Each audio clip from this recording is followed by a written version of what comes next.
corredores, bem-vindos a mais um vídeo. Bem, hoje vamos falar sobre uma história incrível que aconteceu nos Jogos Olímpicos 1948. Estou a ler a biografia do Zapotec e tem lá uma história sobre a participação dele nos 10 km de 1948 nos Jogos Olímpicos, que é uma história completamente fabulosa. E além de ser uma história incrível, vão ver que tem muitos ensinamentos que vocês vão tirar dela, principalmente para fazerem grandes tempos nas vossas provas. Mas antes disso, não se esqueçam de subscrever o canal, ativar as notificações, deixar o vosso joinha e partilhar com os vossos amigos. Os Jogos Olímpicos de 1948 decorreram em Londres, foram os primeiros Jogos Olímpicos após a Segunda Guerra Mundial. E, portanto, não havia muitas condições ainda para se praticar desporto. Só para terem uma noção dos valores que estavam envolvidos no passado e os que estão agora, a BBC comprou os direitos de transmissão dos Jogos Olímpicos por 1000 libras. Estou a dizer bem, 1000 libras. Vejam agora quantos milhões são para comprar os direitos de televisão dos Jogos Olímpicos. Além disso, as próprias medalhas de ouro eram feitas em prata, mas prata oxidada, e portanto para parecer assim um bocadinho mais dourado. E a própria pista de atletismo era uma antiga pista de corridas de galgos, aqueles cães super rápidos, e que meteram cinza lá pelo meio da pista só para transformar aquilo numa pista de atletismo. Portanto, para verem como é que se corria no passado e como é que nós agora corremos e as condições que temos atualmente. Uma das provas mais icónicas desses Jogos Olímpicos foi a prova de 10.000 metros. Decorreu com 27 corredores, entre eles estava o Zapotec. A prova acabou por se atrasar um pouco, portanto havia muitos nervos por parte dos corredores, os corredores estavam super nervosos, estavam super ansiosos, porque era também logo das primeiras provas e era logo a final. E aconteceu que quando deram o tiro de largada foi tudo quase em sprint, pareciam que estavam a fazer os 100 metros. No entanto, o Zapotec tinha combinado com o seu treinador e com a namorada, que também era uma atleta olímpica, que ele devia fazer um ritmo médio de 72 segundos por volta, e porque achavam que se fizesse nesse ritmo, em princípio teria grandes probabilidades de ganhar. E então como é que eles fizeram? Não havia GPS, não havia nada disso que existe atualmente. Então a namorada deles estava nas bancadas a assistir, mais o treinador, e estavam a contar o tempo, provavelmente com algum relógio ou uma coisa qualquer, e o que combinaram foi, sempre que ele fosse no ritmo correto, então eles levantavam uns calções brancos. Sempre que era necessário ele acelerar, então eles levantavam um colete vermelho, para ele, de certa forma, saber quando é que estava a correr dentro do ritmo e quando é que estava a correr fora do ritmo. Portanto, vejam bem o incrível que é esta história.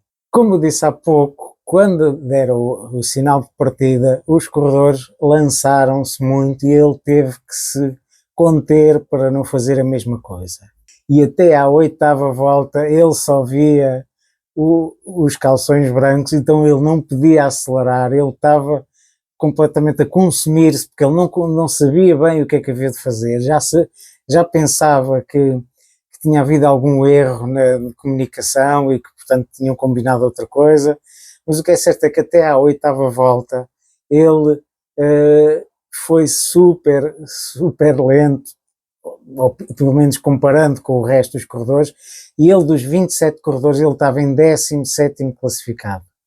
E a partir da 9ª volta ele viu então o colete vermelho e então começou a acelerar. Em poucos segundos ele ficou em 6º lugar, portanto logo ultrapassou muitos corredores, e no final da 9ª volta, ou seja, nessa volta, ele já estava em primeiro lugar.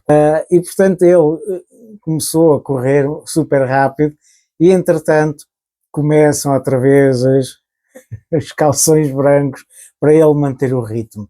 E então aquele corredor que estava que tinha sido ultrapassado e voltou a passar por ele, depois voltou outra vez o colete vermelho, ele voltou a ultrapassar esse corredor acabou por desistir. Aliás, grande parte dos corredores dessa prova acabaram por desistir por fadiga, por não estarem a conseguir terminar a prova, porque estava a ser muito dura. E então ele acabou por vencer e fez um tempo muito bom para a altura e teve um avanço muito grande do segundo classificado. No final da prova ele venceu com 29 minutos e 59 segundos e o segundo classificado ficou a cerca de 48 segundos dele. Portanto, para verem a distância e como ele conseguiu depois no final da prova conseguir ganhar distância e conseguir não ter qualquer corredor que lhe fizesse frente. E agora, o que é que isto poderá ter de ensinamento para os corredores? Isto tem um ensinamento que é muito importante. Nós devemos saber exatamente qual é que é o ritmo que nós devemos correr, qual é que é o ritmo que nós temos capacidade para correr, porque muitas vezes nós vamos uma prova, há o sinal de partida e depois há aquela onda de corredores que, pronto, estão super entusiasmados com a prova e acabam por exagerar depois no ritmo. E depois o que acontece é que não conseguem manter esse ritmo e, portanto, depois é um descalabro e, portanto, acabam por depois, muitas vezes quebram ao meio, outras vezes desistem e acabam por não conseguir fazer bons tempos, mesmo treinando muito bem, acaba por ser uma frustração muito grande porque, apesar de todo o treino, de toda a dedicação, pelo facto de terem partido muito rápido, vai fazer com que depois não consigam atingir os seus objetivos.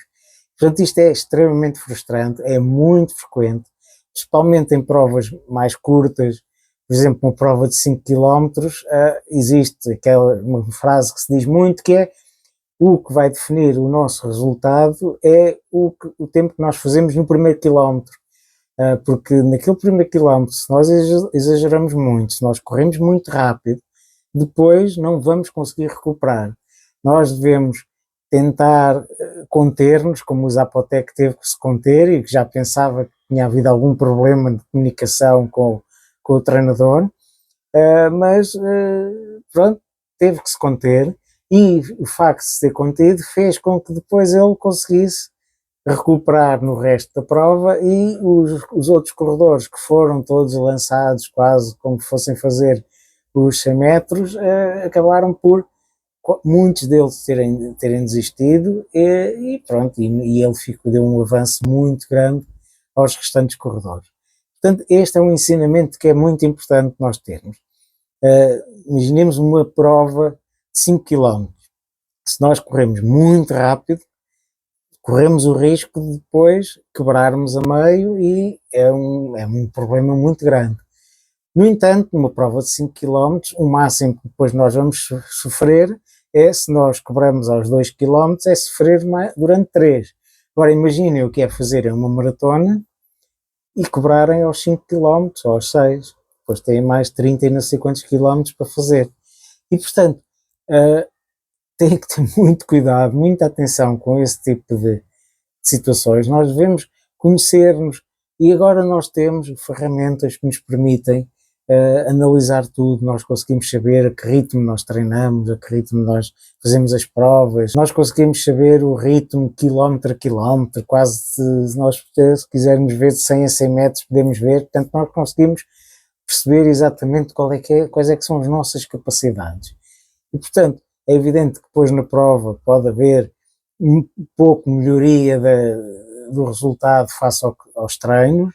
No entanto, isso é sempre muito relativo e, portanto, nós não podemos exagerar muito porque depois vamos correr muitos riscos de sofrimento e muitas vezes o pior nem é nós fazermos um mau resultado, é fazermos uma prova, uma meia maratona, uma maratona, em completo sofrimento, que depois faz com que a pessoa pense que se calhar não faz sentido a pessoa correr. Portanto, se nós formos prudentes de início, e se corrermos de acordo com o que está estipulado, depois verificarmos quais é que são as condições atmosféricas, quais é que são as condições da prova.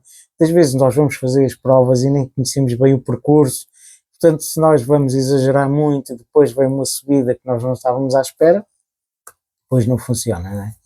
E, portanto, façam aquilo que o Zapotec já fazia há muito tempo, que era, combinava com o treinador ou combinava com um amigo e seguia aquele ritmo. Agora vocês têm um treinador aqui no relógio ou no celular em que conseguem saber exatamente o ritmo que vão. E, portanto, conseguem controlar a velocidade, conseguem controlar tudo. Portanto, era isto que eu vos queria dizer hoje. Portanto, é uma história incrível que depois também nos deu um conjunto de ensinamentos que são muito importantes para nós fazermos uma boa prova. Portanto, espero que tenham gostado. Agora, subscrevam o canal, ativem as notificações e partilhem com os vossos amigos. Eles também precisam de saber, não fiquem com o conhecimento só para vocês. Muito obrigado por terem assistido até ao fim. E até à próxima e bons treinos.